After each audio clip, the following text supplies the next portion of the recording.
Hi అందరూ ఎలా ఉన్నారు? బాగున్నారా? మేము చాలా బాగున్నాం.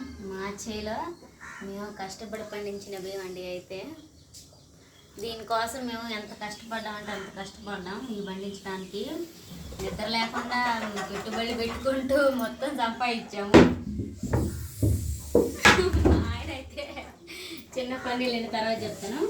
దీంట్లో అయితే మేము మొత్తం బాగా తెల్లగా పట్టిస్తే బియ్యం పోతున్నాయి. మాకు కష్టపడి పండించినాం కాబట్టి వీటి విలువ తెలిసింది. కొన్నప్పుడేమో అన్నం పడేసాము.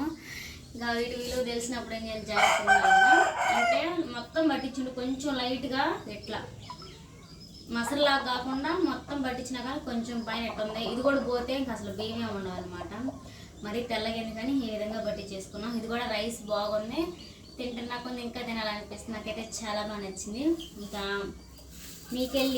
మాకెళ్ళి అయితే పొలాలు ఇంకా స్టార్ట్ కాలేదండి. ఒక ఎన్నో నెలలోనో స్టార్ట్ చేస్తారు.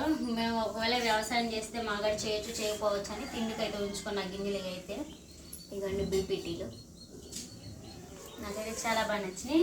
అందుకని చెప్పేసి రాళ్ళు ఏరుతున్నాను. దీంట్లో ఆడాడు కొంచెం చిన్న చిన్న మట్టి బెడ్లు ఉంటే నానబెడదాం అనుకున్నా. నానబెడితే మళ్ళీ టైం ఎందుకులేని ఇంకో చిన్న చిన్న మట్టి బెడ్లు ఇవి అయితే ఆడవుతున్నాయి కదా, వేరేసి పక్కన పెట్టేసుకుంటున్నాను. ఈ వీడియో కానీ నచ్చినట్టయితే లైక్ చేయండి, షేర్ చేయండి. మన పేజ్ని అయితే ఫాలో అయిపోండి. Bye bye.